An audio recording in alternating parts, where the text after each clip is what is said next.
옆에 사람 손 안 잡고 꼭 잡고 행복한 추석 되십시오. 한번.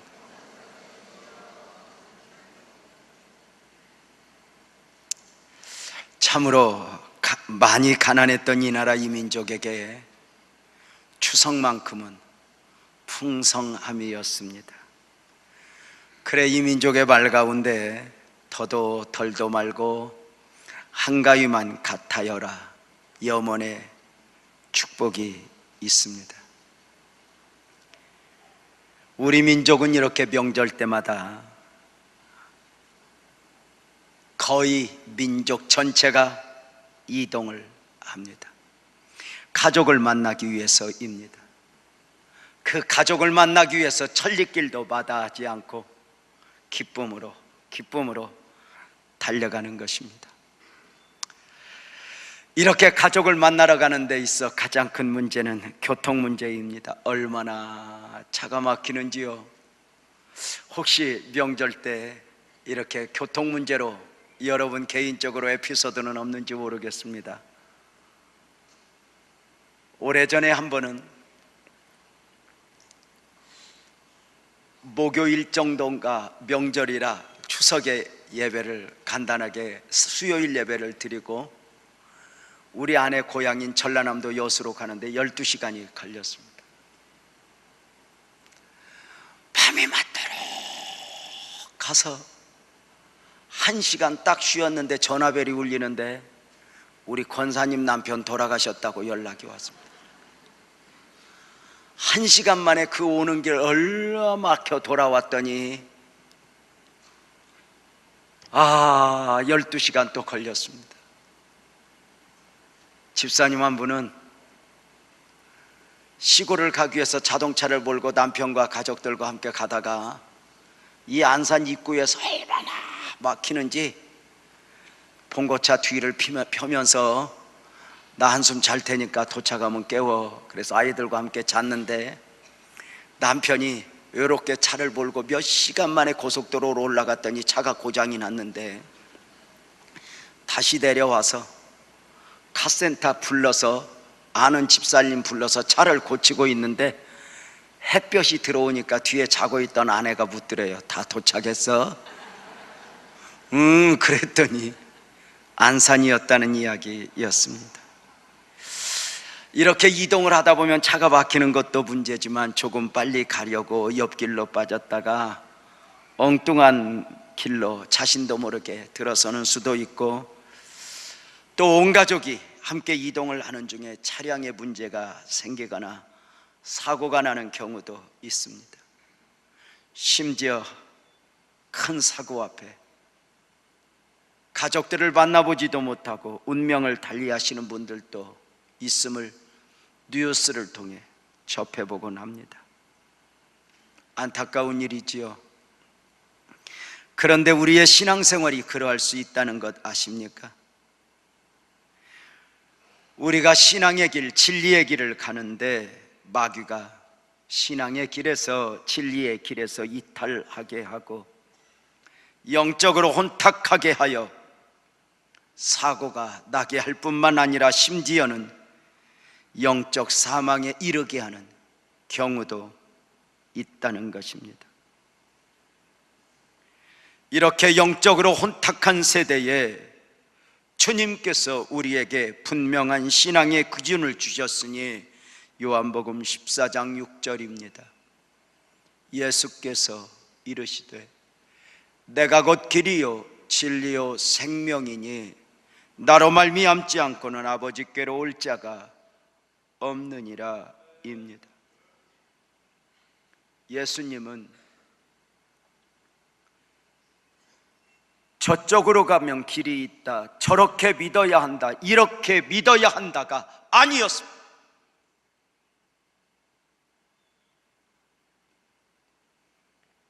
내가 곧 길이요 내가 곧 진리요 내가 곧 생명이라 말씀하셨으니 신앙의 기준에 있어 예수님 외에 절대로 다른 기준이 있을 수 없다는 것입니다. 그런데 마귀가 우는 사자처럼 삼킬 자를 찾아 성도들을 신앙의 길에서 이탈시키는 것입니다. 수단과 방법을 가리지 않고 미혹하며 성도가 영적으로 깨어 근신하지 않으면 그가 누구여도 어느 한순간 미혹의 영에 빠질 수 있다는 것입니다. 마귀는 사람들에게 매혹적으로 느낄 만큼의 비슷한 진리로 성도들을 미혹합니다. 가려운 등을 긁어주듯이 인간의 만족을 채워주는 듯한 진리로 하나님의 사람들을 미혹합니다. 요즘에는 이단들이 얼마나 담대해졌는지 모릅니다. 어디에서나 자신들의 교리를 선포하며 사람들을 미혹하여 그 영혼들을 사망에 이르게 하는 것입니다. 교회 앞에서까지 자신들의 전단지를 나누어 주며 포교 활동을 하고 있습니다.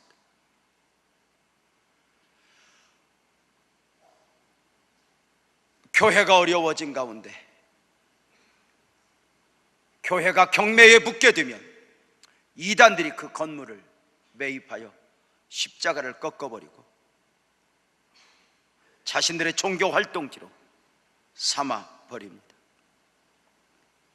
여기 가까이에 교회 하나가 안타깝게도 하나님의 교회라고 하는 안산홍 증인회에 넘어가 버리고 말았습니다.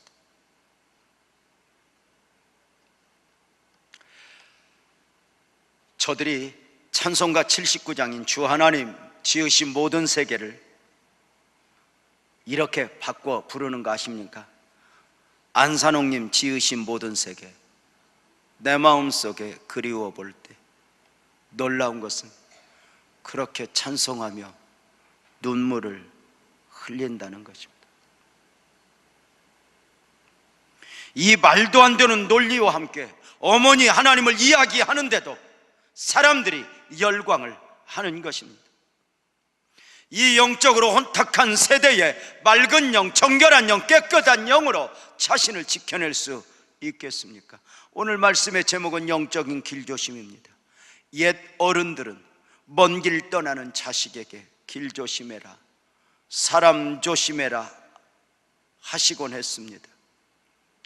이제 명절에 많은 분들을 만나게 될 터인데 영육간에 살펴 자신을 지켜야 하는 차원에서 붙인 제목입니다. 영적으로 길도 조심해야 하고 영적으로 사람도 조심하지 않으면 안 된다는 것입니다. 이단의 문제는 철저하게 영적인 문제요, 마귀의 작품이기에 인간적으로는 분별할 수 없습니다.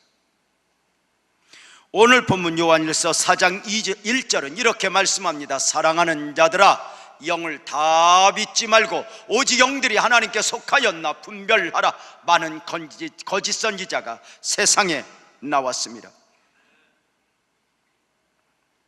영적으로 점검해 보라는 것입니다.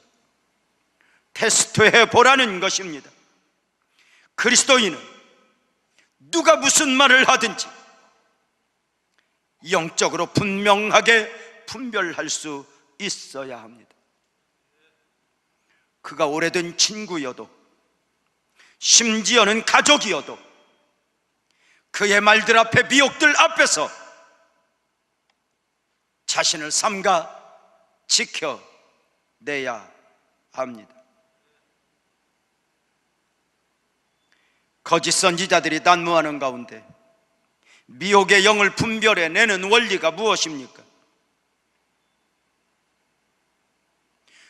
영적인 분별력에 있어 참된 지혜는 이단에 대하여 공부를 많이 해야 하고 이단에 대해서 잘 알아야 하는 것이 아닙니다.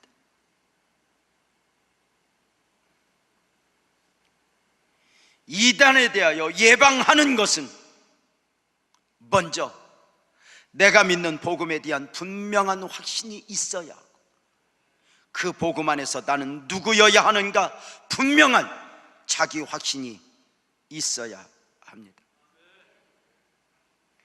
자동차를 몰고 먼 길을 갈 때에 운전에 자신이 있는 사람이나 길을 잘 아는 사람들은 걱정이 없습니다. 내비게이션 아가씨가 아무리 떠들어도 자기 길을 갈 뿐입니다. 혹시 잠깐 길을 벗어나도 제자리에 돌아오는데 어렵지 않습니다. 그러나 운전에 자신이 없거나 가는 길에 확신이 없는 분들은 내비게이션 아가씨가 인도를 해도 불안합니다. 얼마나 가야지? 어떻게 가야 하지? 이 길이 맞는 길일까? 교차로를 만나면 정신이 하나도 없습니다. 이정표가 있으면 또 갈 수 있어요. 그런데 이정표 없는 거리에서는 헤매이게 되죠. 차 시골길 운전하고 가다가 어르신들에게 물으면 참 어르신들이 대단한 것은 모르고도 확신 있게 알려주는 것입니다. 저쪽으로 가면 되는구만요. 가도 나오지 않습니다. 이 길이 맞을까? 악한 영에 미혹되어 이단의 길에 들어서는 아픔들이 있습니다. 이단에 대해 넘어가는 이유는 이단에 대해서 몰라서가 아니라 내가 믿는 복음에 대하여 분명하게 정리되지 않았기 때문입니다. 내가 믿는 복음이 분명하면 그 믿음을 기준으로 이단의 영들, 거짓 영들을 분별하는 것입니다. 성도님들은 무엇을 믿습니까? 누군가가 여러분에게 그리스도인 그대여, 그대는 무엇을 믿는 사람인가 물으면 무엇이라 답하겠습니까? 놀랍게도 하나님은 우리에게 그 믿음을 표현할 수 있는 분명한 기준을 주셨다는 것을 아십니까? 사도신경입니다. 사도신경은 우리가 무엇을 믿을 것인가에 대한 기준이라 할 수 있습니다. 그리스도인들이 예배 시간마다 믿음으로 고백하고 있는 사도신경은 세 가지 면에서 아주 중요합니다. 먼저는 사도신경은 우리 믿음의 핵심 내용이라는 점입니다. 우리 모두는 하나님을 믿고 성경을 믿는다고 고백합니다. 그런데 성경이 너무 방대한 것입니다. 창세기부터 요한계시록까지 우리 손에 들려는 있지만 풀어놓으라면 엄청난 분량입니다.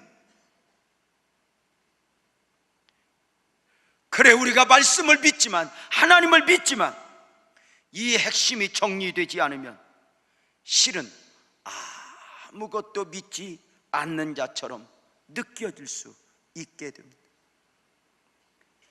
그런데 사도신경 안에 우리 믿음의 핵심들이 다 담겨 있는 것입니다.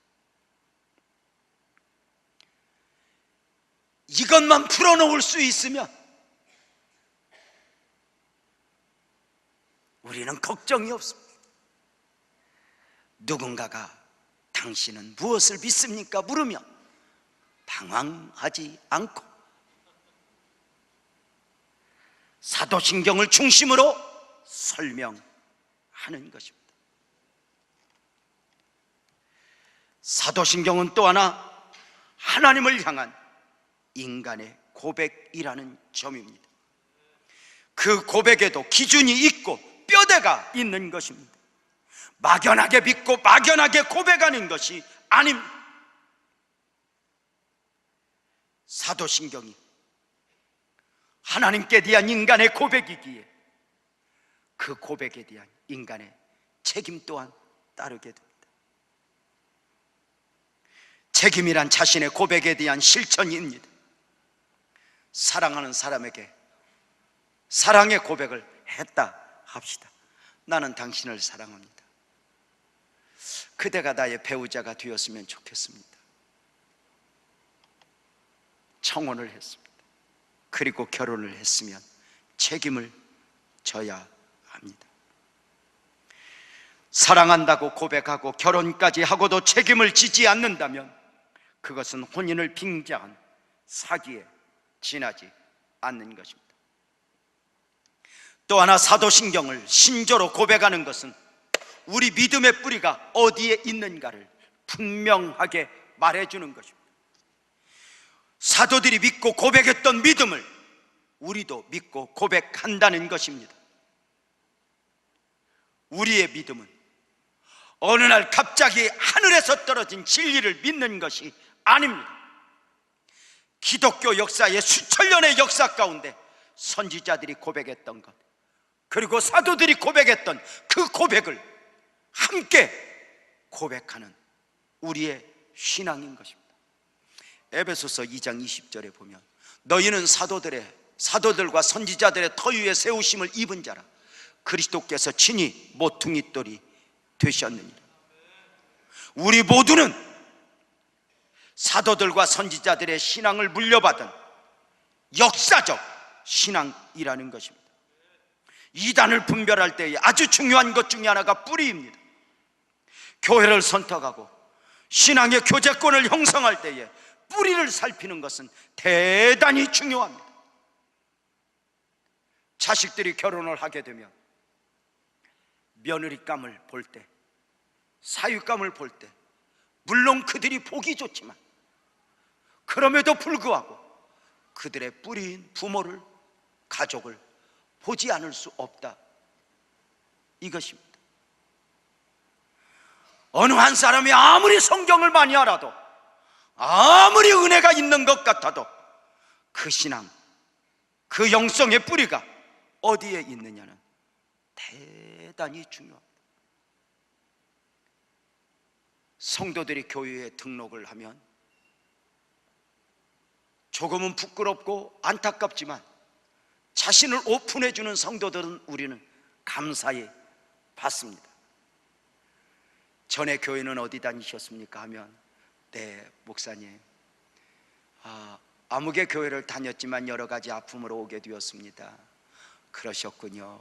용기 많이 내십시오.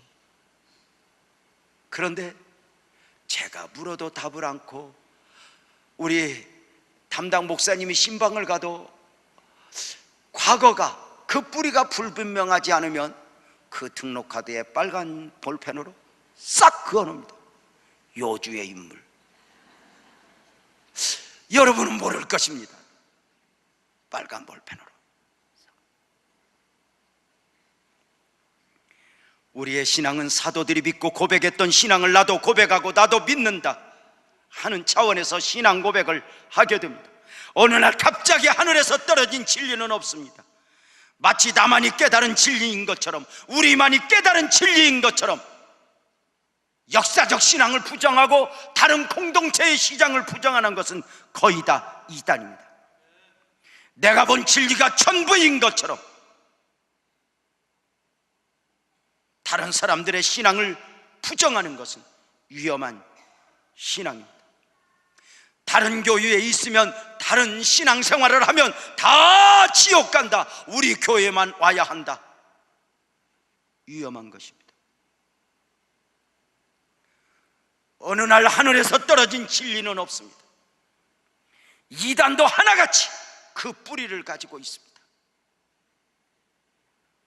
이단들은 역사적 진리를 부정합니다. 누군가의 신앙을 부정합니다. 그리고 이걸 부정하기 위해서 신비를 조성합니다. 어느 날 꿈에 목에서 자기 피가 다 빠져나가고 새 피를 넣어주어서 자기가 죄가 없다는 거죠. 이렇게 해서 신비감을 조성합니다. 그때부터 마귀가 줄인 지혜 가운데 역사적 진리, 역사적 신앙을 부정합니다. 사도들의 터 위에 사도신경을 통해 우리가 예배 시간마다 고백할 수 있다는 것이 얼마나 큰 축복인 줄 아십니까? 물론 사도신경이 성경 말씀은 아닙니다. 그래 예배 시간마다 고백할 필요는 없습니다. 그러나 사도신경을 고백하지 않는다 해서 문제가 있는 것은 아니지만 사도신경을 부정하는 것은 이단일 가능성이 있다는 것입니다. 고백하지 않는 것과 부정하는 것은 분명한 그 차이가 있습니다. 우리 교회가 예배 시간마다 좀 불편해도 사도신경으로 신앙을 고백하는 이유입니다. 사도신경에 담긴 신앙 고백이 무엇입니까? 이렇게 시작합니다. 나는 전능하신 아버지 하나님 천지의 창조주를 믿습니다. 바로 성부 하나님에 대한 고백입니다. 그 성부 하나님은 창조주 하나님이고 아버지 되신 하나님이라는 것입니다. 그 다음에 모든 신앙의 기준이라 할 수 있는 성자 하나님 예수 그리스도에 대한 고백이 시작됩니다. 그는 성령으로 잉태되어 동정녀 마리아에게서 나시고 고난을 받으시고 죽으시고 부활하시고 승천하사 다시 오신다는 내용입니다. 세 번째, 성령을 믿사오며입니다. 바로 성령 하나님입니다. 그래서 사도신경을 딱 기준으로 놓고 보면 삼위일체를 부정하면 이단이다, 이렇게 접근하게 되는 것입니다. 그 다음에 거룩한 공교회와 바로 교회를 통한, 주님의 몸된 교회를 통한 구원을 믿는다고 하는 고백입니다. 교회 밖에도 구원이 있을 수는 있지만 교회가 아주 없어도 되는 것처럼 무교회주의, 위험하게 된다는 것입니다. 성도의 교제와 바로 나 혼자 잘 믿는 것이 아니라 함께 잘 믿어야 하고 함께 섬겨야 하는 바로 공동체적인 입장을 설명하고 있습니다. 그리고 용서받는 것과 몸의 부활과 영생을 믿는다. 이 축복의 사도신경을 통한 고백 중에 그 하나라도 부정하는 것은 이단의 가능성이 있다는 것입니다.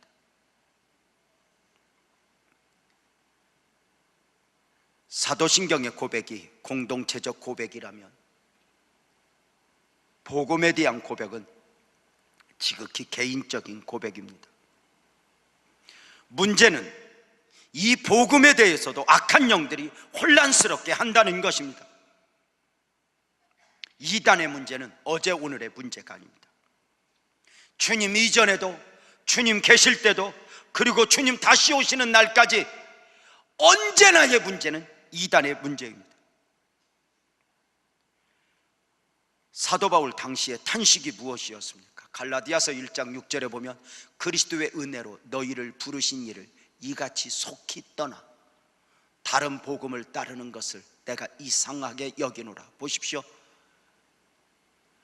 한 사람이 복음 안에서 견고히 서가기까지 얼마나 많은 헌신과 눈물이 필요한데, 그렇게 바울 사도를 통하여 복음이 복음되었던 사람들이 속히 떠나 다른 복음을 따르고 있다는 것입니다. 속히 떠나 한순간에 무너지는 것입니다. 1장 7절은 이렇게 말합니다. 다른 복음은 없나니 다만 어떤 사람들이 너희를 교란하여 그리스도의 복음을 변하게 하려 함이라. 8절은 이렇게 말합니다. 그러나 우리나 혹은 하늘로부터 온 천사라도 우리가 너희에게 전한 복음 외에 다른 복음을 전하면 저주를 받을지어다. 사랑의 사도들이 40에 하나 가만매를 5번 때려도 용서했던 그 사도가 다른 복음을 전하는 이단의 문제만은 단호하게 경고하고 있고 강하게 저주를 받을지어다 하고 있습니다. 이 정도로 진리를 지켜내야 하고 주님의 몸된 교회를 지켜내야 하는 것은 처절한 영적 싸움인 것입니다. 내가 믿는 복음이 분명해야 한다면 그 복음의 구체적 내용은 무엇입니까? 자, 사도신경이 공동체적 고백이라면 복음은 개인적 고백이어야 한다고 말씀을 드렸습니다. 자, 그러면 여러분 개인에게 묻겠습니다. 여러분은 무엇을 믿습니까? 물으면 우리는 이렇게 답해야 우리 빛나교회 성도들입니다. 나는 예수 그리스도를 믿고 예수 그리스도의 사역을 믿습니다. 이렇게 말합니다. 예수 그리스도는 믿음의 대상이고 예수 그리스도의 사역은 믿음의 내용입니다. 대상이 불분명한 믿음도 문제이고 내용이 없는 믿음도 문제입니다. 기독교만큼 대상이 분명하고 기독교만큼 내용이 분명한 종교는 없습니다. 복음에 있어 우리 믿음의 대상은, 아멘 합시다, 오직 예수 그리스도입니다. 진리의 영에 속한 자인가 미혹의 영에 속한 자인가를 알 수 있는 기준은 오직 예수 그리스도입니다. 오늘 본문 1절에서 3절까지 한 목소리로 한번 읽겠습니다. 시작. 사랑하는 자들아, 영을 다 믿지 말고 오직 영들이 하나님께 속하였나 분별하라. 많은 거짓 선지자가 세상에 나왔음이라. 이로써 너희가 하나님의 영을 알지니 곧 예수 그리스도께서 육체로 오신 것을 시인하는 영마다 하나님께 속한 것이요 예수를 시인하지 아니하는 영마다 하나님께 속한 것이 아니니 이것이 곧 적 그리스도의 영이니라. 오리라 한 말을 너희가 들었거니와 지금 벌써 세상에 있느니라.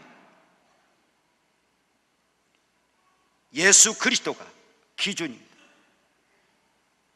이 세상의 많은 이단들은 언제나 하나님이 아니라 예수 그리스도를 대하는 태도에서 문제가 생깁니다.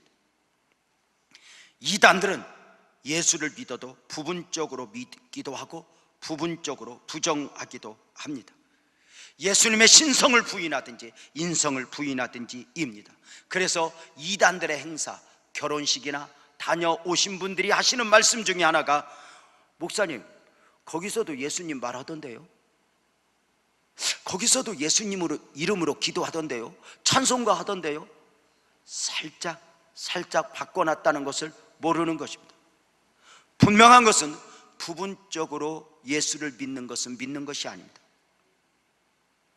이단들은 예수 그리스도를 부분적으로 부정하면서 자신들의 교리를 합리화시켜 미혹합니다. 예수님께서 제자들을 향하여 너희는 나를 누구라 하느냐 물으셨습니다. 베드로의 답변이 마태복음 16장 16절 무엇이라 합니까? 주는 그리스도시요 살아계신 하나님의 아들이니이다.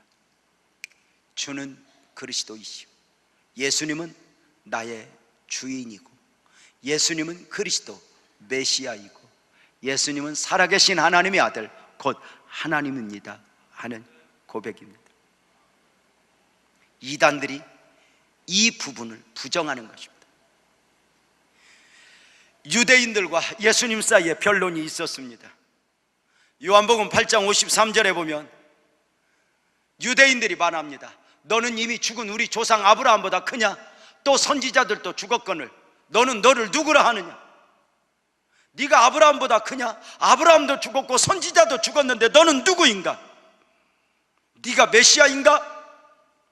8장 56절에 주님 대답, 너희 조상 아브라함은 나의 때 볼 것을 즐거워하다가 보고 기뻐하였느니라.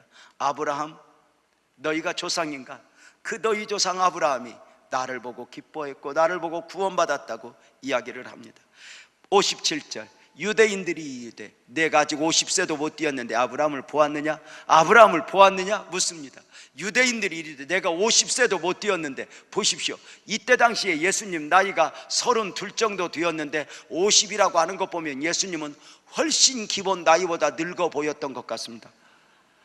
여러분, 개인적으로 이렇게 한 해 한 해 나이를 들어가면서 나이가 나이답게 보이는 것은 아주 중요한 겁니다. 나이보다 늙어 보이는 건 주님 따라가는 길입니다. 너무 젊어 보이는 건 사기입니다. 정직하지 않은 것입니다.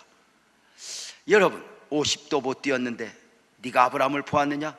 여기에 도장을 찍듯이 주님 말씀하십니다. 58절, 예수께서 이르시되 진실로 진실로 너희에게 이르노니 아브라함이 나기 전부터 내가 있느니라.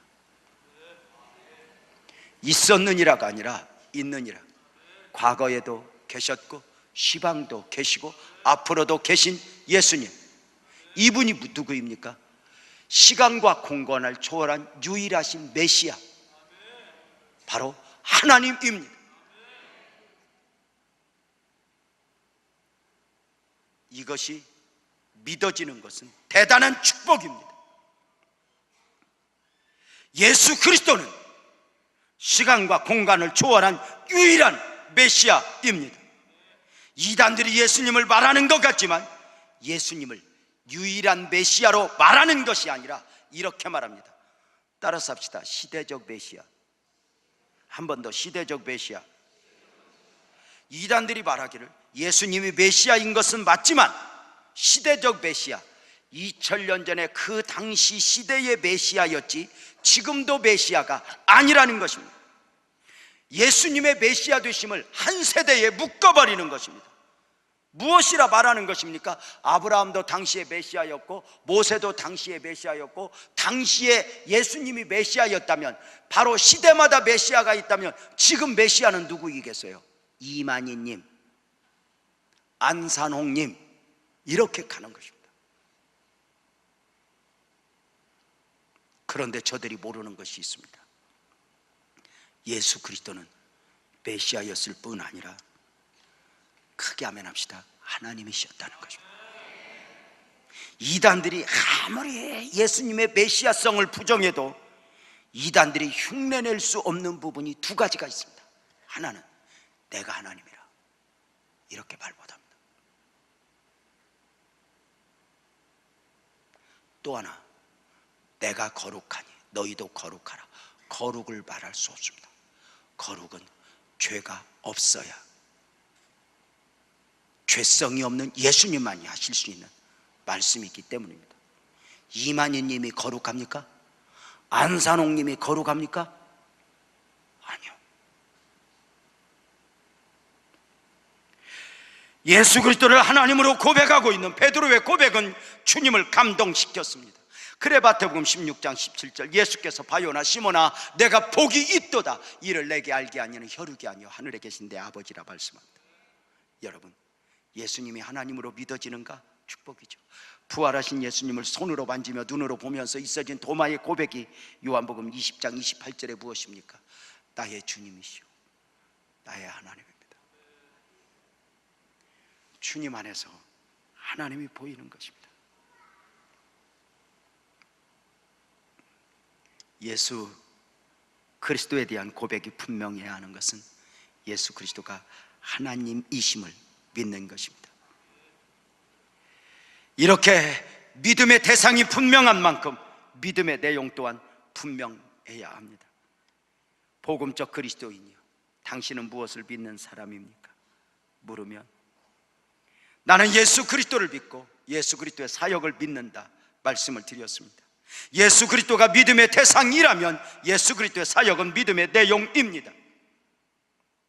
믿음의 내용은 예수 그리스도의 사역이라, 믿음의 내용에서 예수 그리스도의 사역이라는 말은 예수 그리스도의 생애를 믿는다는 것입니다. 예수님의 생애는 예수님 개인적 생애가 아니었다는 것입니다. 예수님의 생애는 철저하게 오늘의 나와 상관이 있다는 것입니다. 이사야서 53장 4절 5절 함께 읽겠습니다. 시작. 그는 실로 우리의 질고를 지고 우리의 슬픔을 당하였거늘 우리는 생각하기를 그는 징벌을 받아 하나님에게 맞으며 고난을 당한다 하였노라.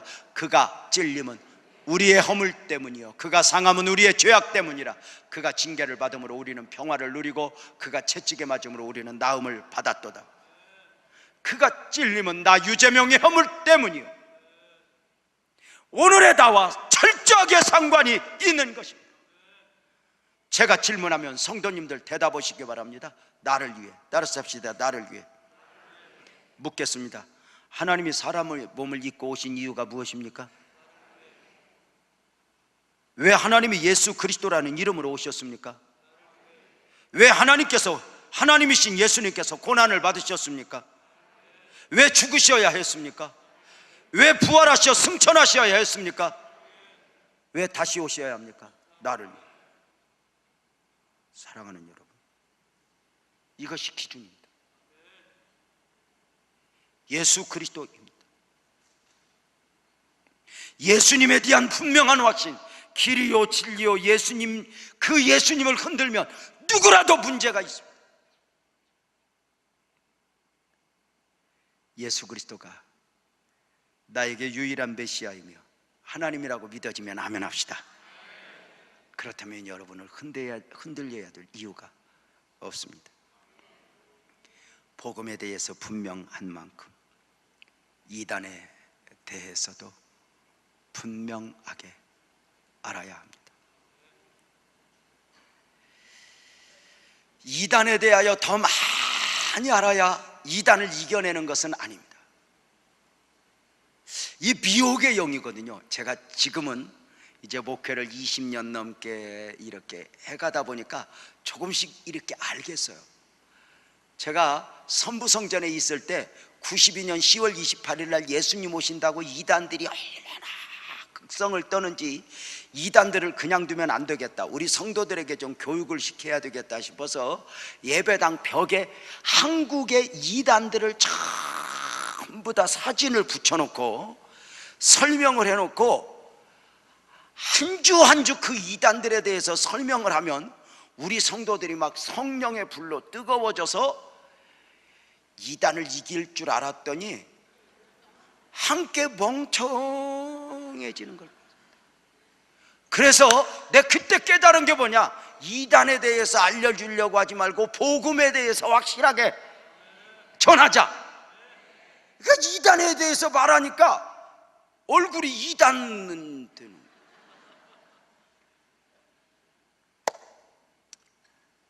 그래서 이단에 대한 태도가 중요합니다. 본문 1절 말씀을 다시 읽어봅니다. 사랑하는 자들아, 영을 다 믿지 말고 오직 영들이 하나님께 속하였나 분별하라. 많은 거짓 선지자가 세상에 나왔습니다. 그가 누구이든지 누가 무슨 말을 하든지 내가 믿는 복음 안에서, 내가 고백하고 있는 사도신경의 울타리 안에서 분별해 보라는 것입니다. 테스트해 보라는 것입니다. 이단의 문제는 예수님 이전에도, 예수님 당시에도, 예수님 이후에도, 사도 시대에도, 오늘도 변함없이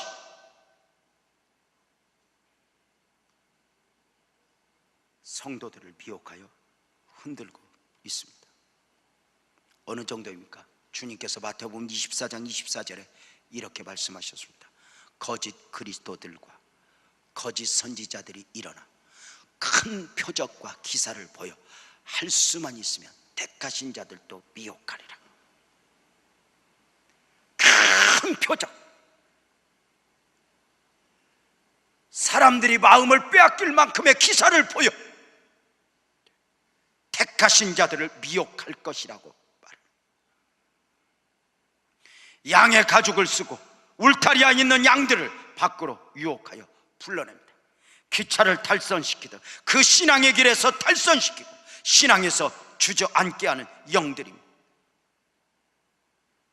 마지막 때에 대한 예언의 말씀을 마태복음 24장 4절 5절에서 주님이 무엇라 말씀하셨습니까?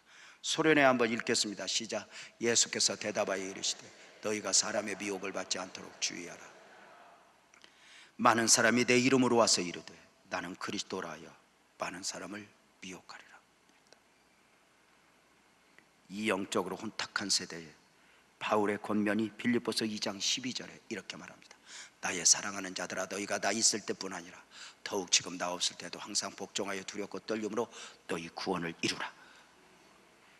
우리의 구원을 무너뜨릴 이단들이 너무 많은 것입니다. 이단의 문제는 어제 오늘의 문제가 아닙니다. 변하지 않는 진리와 달리 이단은 그 시대마다 옷을 바꿔 입고 나타나는 것입니다. 마치 새로운 진리인 것처럼, 자기들만의 진리인 것처럼 영혼을 황폐화시키는 것입니다. 여러분, 이단에 있는 사람들은요 꼭 바람난 사람하고 똑같습니다. 미쳐서는 다니는데 평안은 없습니다. 바람이 다 봤나? 평안은 오직 예수 안에, 아멘 합시다, 복음 안에 있는 겁니다. 이단이 얼마나 무서운가. 안타깝게도 한국교회는 복음이 흐려지면서 이단의 치명타를 입고 있습니다. 현대종교 이단 사이비 대책 보고에 의하면 지금 한국교회에서 이단으로 넘어가는 숫자가 한 달에 약 10,000명이 된다고 합니다. 1년에 12만 명입니다. 이단들이 통계를 내면 훨씬 더 많지만 이단 사이비 대책 연구회의에서 통계에 낸 것을 의하면 지금 이단에 빠져 있는 사람의 수를 약 200만으로 잡고 있습니다. 그리고 그 가족들로 인하여 시달리고 애타하고 아파하는 사람들이 200만 정도라고 말을 합니다. 인구의 10분의 1 정도가 이단의 문제 앞에 흔들리고 있는 정도입니다. 유럽교회가 진화론에 삼키고 무슬림에 삼켜버렸듯이 이단의 미혹의 영들은 한국교회를 흔들어버리고 있습니다. 과거에는 이단들이 교리적으로 한국교회에 인정받으려고 애썼는데 이제는 신경 쓰지 않습니다. 사회적 인지도로서 인정을 받으려고 몸부림을 칩니다. 이단들이 문화, 예술, 교육, 학교까지 세워가며 사람들을 미혹합니다.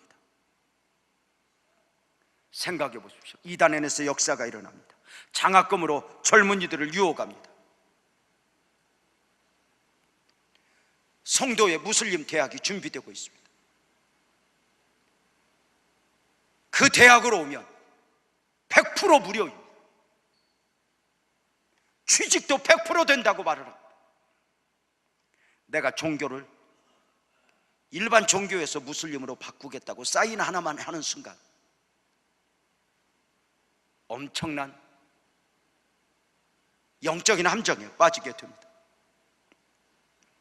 한국 사람이 얼마나 공짜를 좋아합니까? 한때 시마다 건물마다 무료 성경 신학 연구원이 있었습니다. 신천지가 만든 것입니다. 공짜라고 너돈하고 배우다가 문제가 되어버렸던 경우입니다. 여기에 얼마나 많은 사람들이 무너지는지 모릅니다. 이제 이단들이 과거처럼 무식하게 그렇게 하지 않습니다. 사회적으로, 정치적으로 인정을 받으려고 얼마나 이제 그렇게 머리가 돌아가는 것입니다. 이번에 세월호 침몰 참사 앞에서도 이단들이 얼마나 적극적으로 나서고 끈질긴지 여러분 아십니까?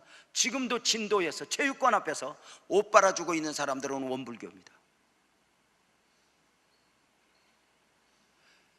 밥차를 가지고 와서 식사 대접을 하고 있는 사람들이 하나님의 교회 안산홍 증인입니다. 누가 낄 자리가 없습니다.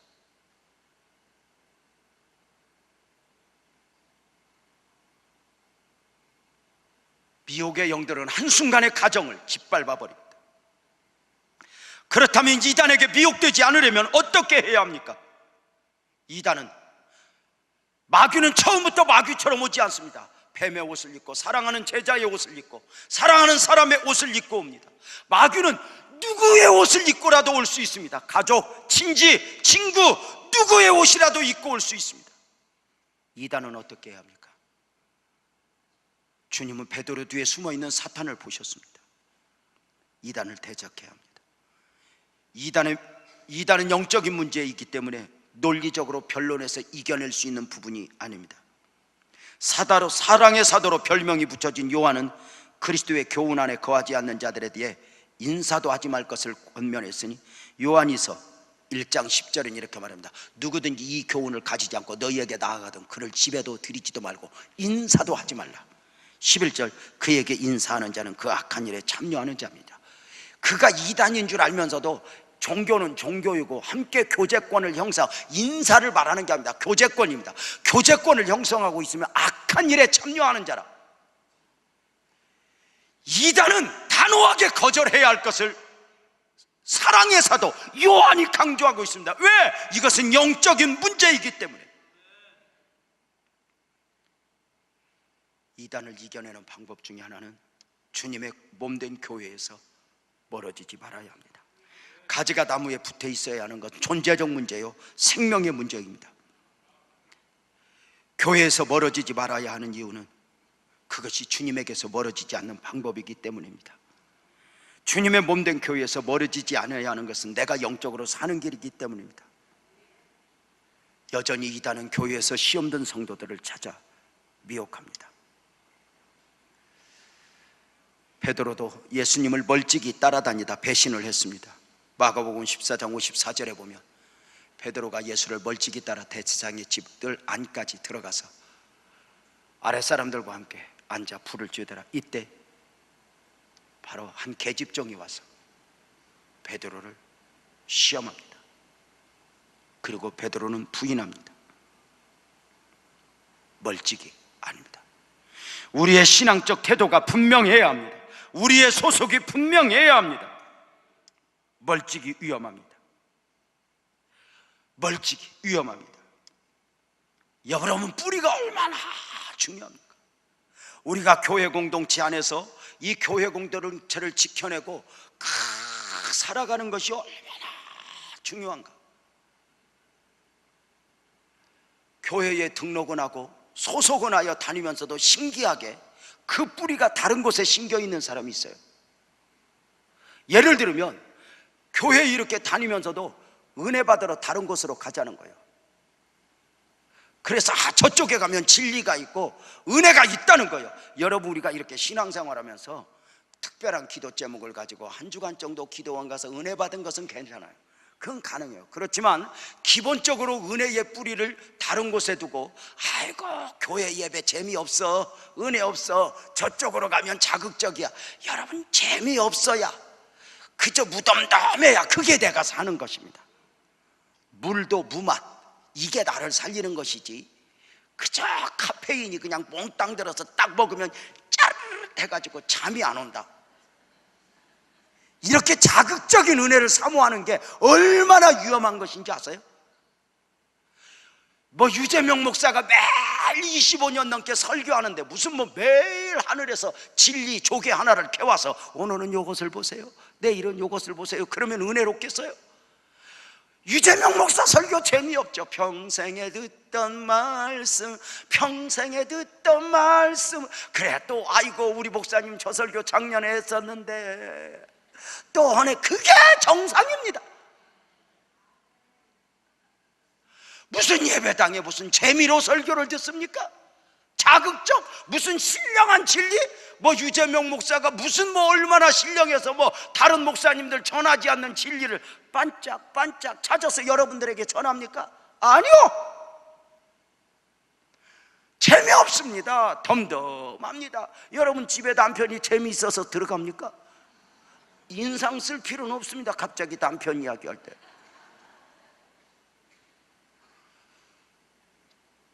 그게 가족입니다. 집에서 주는 밥 맛이 없습니다. 다른 식사 시간이 돼도 별로 기대가 없습니다. 살기 위해서 순교의 각오를 가지고 먹을 뿐입니다.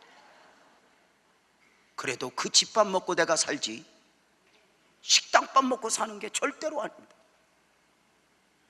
교회 공동체가 정말 중요한 것은 이 안에 뿌리를 내려 이 안에서 은혜를 먹고 맛없는 것 같은 은혜 안에서 내가 사는 것이지, 무슨 자극적인 은혜, 여기는 별로니까 어디 가서 은혜 받자, 빨리 신고해야 됩니다. 얼마나 위험한지 모릅니다. 무엇보다도 주의 종과 신뢰관계, 이것은 나를 지키는 또 하나의 요인입니다. 마귀는 마지막 때에 주의 종과의 관계를 자꾸만 틀어버립니다.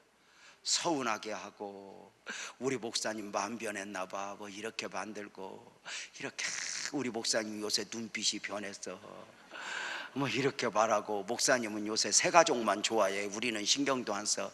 새 것 안 좋아하는 사람 있으면 나와봐. 아니, 새 가족에게 신경 쓰면 무슨 뭐 새 가족이 좋아서 있겠어? 등록한 그가 정착하기까지 좀 마음을 쓰는 거지. 조금만 기다려. 그것도 곧 흥것도야. 아이고, 또 목사님은 돈 있는 사람만 좋아한다고 또 그래. 그럼 돈 없는 너하고 뭐 할까? 앉아서 사치기 삿바뽀를 하고 있어. 여러분 보세요. 오해를 하면 신기하게 오해를 해. 어떤 집사님이 시험 들었대. 왜 그러냐? 그러니까 목사님이 자기를 길에 지나가면서 아는 체를 안 했다. 그래서 지랄하고 있네. 불러봐. 그랬더니 왜 그러냐? 네가 서운해야 되냐? 내가 서운해야 되냐? 나는 못 보고 갔으니까 내가 아는 체 안 했지만, 너는 나를 보고도 아는 체 안 했으니까 내가 서운해야지. 왜 네가 서운하냐? 그랬더니 그러네요 그러더라고. 이게 마귀가 수단과 방법을 가리지 않고 부부를 드러냅니다. 이단은요 다단계하고 비슷합니다. 정상적으로 직장 생활하는 사람에게 와서 다단계가 이렇게 말합니다. 월급 얼마 받아? 노후 준비는 되겠어? 애들 크면 학비는 제대로 되겠어? 걱정하는 걸 살살 건드려서 그를 이탈시켜 송두리째 영혼을 팔아버립니다. 돈은 열심히 일해서 벌어야지, 사람을 이용해 돈 버는 건 다 가짜입니다.